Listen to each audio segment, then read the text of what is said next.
శ్రీమాత్రే నమః. ఈరోజు 10వ అధ్యాయము పారాయణ చేయటం వల్ల వచ్చే ప్రతిఫలాన్ని తెలుసుకుందాం. కాశీపురం అనే ప్రదేశంలో ధీరబుద్ధి అనేటువంటి ఒక వ్యక్తి ఉండేవాడు. ఆ ధీరబుద్ధి అనేవానికి భగవంతుని మీద చాలా చాలా ప్రేమ భక్తి అంట. అతని ఇంద్రియాలన్నీ కూడా ఎప్పుడూ భగవంతుని వైపే ప్రయాణిస్తూ ఉంటాయి. భగవంతుని వైపే కేంద్రీకరించి ఉన్నాడనమాట. అయితే ఆ శివుడు ఈ ధీరబుద్ధి వెంటనే తిరుగుతూ ఉన్నాడంట. ఎక్కడికి పోతే అక్కడ ఒక సేవకుడిలా ధీరబుద్ధి వెనకాలే తిరుగుతూ ఉంటే శివుని గణాలు వాళ్ళందరూ కూడా ఆశ్చర్యపడి, ఇదేంటి పరమేశ్వర, మీరు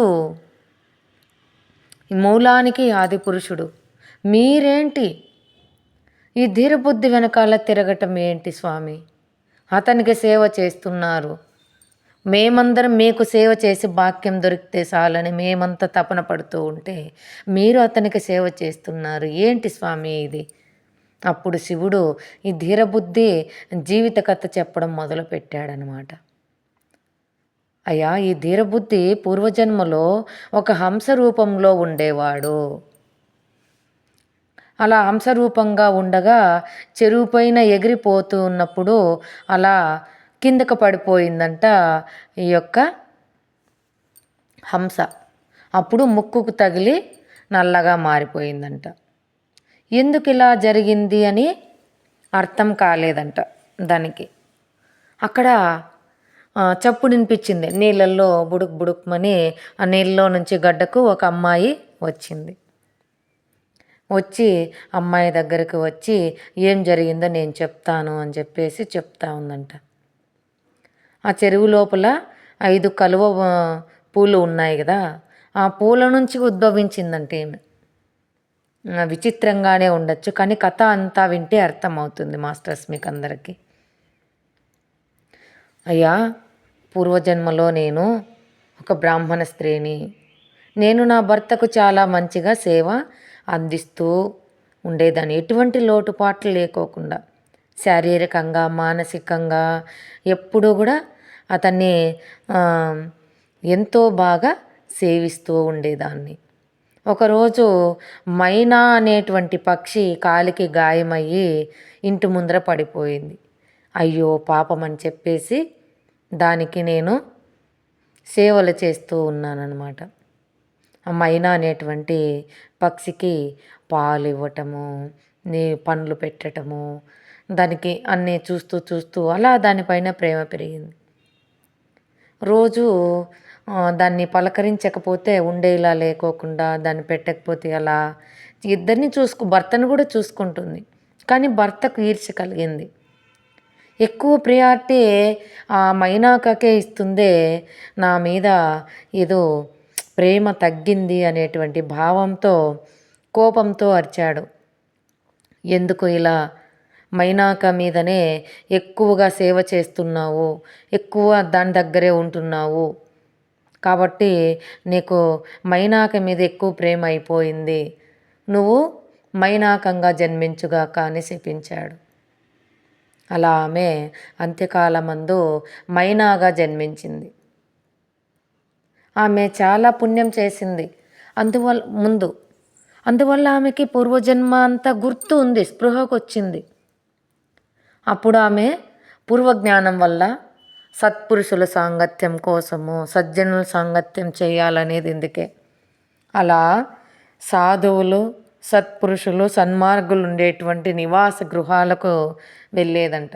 అక్కడే ఉండి వినేదంట. అలా ఒక సాధువు భగవద్గీత 10వ అధ్యాయాన్ని పారాయణ చేస్తూ ఉన్నాడంట.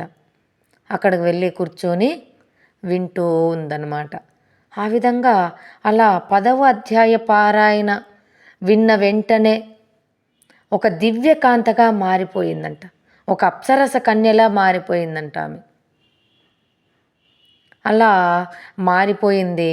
ఆ దివ్యకాంతగా ఉన్నటువంటి ఆ యొక్క అప్సరసగా ఉన్నటువంటి ఆ దివ్యకాంత నీళ్ళల్లో చాలా ఇష్టం, ఆడుకుంటూ స్నానం చేస్తూ ఉందంట.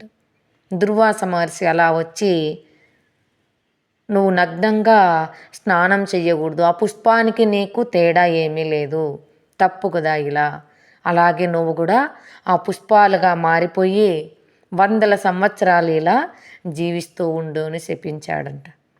అలా ఆ 100 సంవత్సరాలు ఈ రోజు కంప్లీట్ అయ్యిందంట.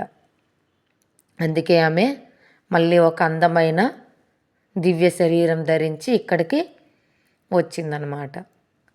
అలా ఆమె పాపం చేసింది కదా, నగ్నంగా స్నానం చేయటము పాపం కదా. కాబట్టి ఆ పాపం ఉండటం వల్ల ఆమె కలువపూలుగా ఉన్నటువంటి సరస్సు పైన ఎవరన్నా విహరించినా కూడా వాళ్ళకు కూడా ఆ పాపం వల్ల నల్లగా అయిపోతారంట.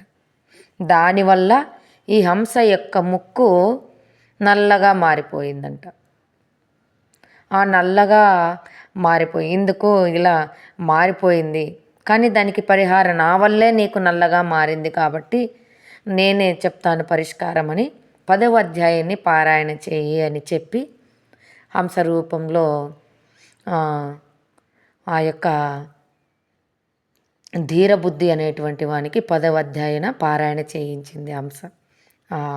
అప్సరస దివ్య రూప కాంతగా ఉన్నటువంటి అప్సరస చేయించిన వెంటనే అతను ధీరబుద్ధిగా మారిపోయాడనమాట. ధీరబుద్ధిగా మారిపోయి అతను పొద్దున సాయంత్రం ప్రతిరోజు ఈ 10వ అధ్యాయాన్ని పారాయణ చేయటం వల్ల శివుడు తన సేవకుడిగా తయారయ్యాడంట.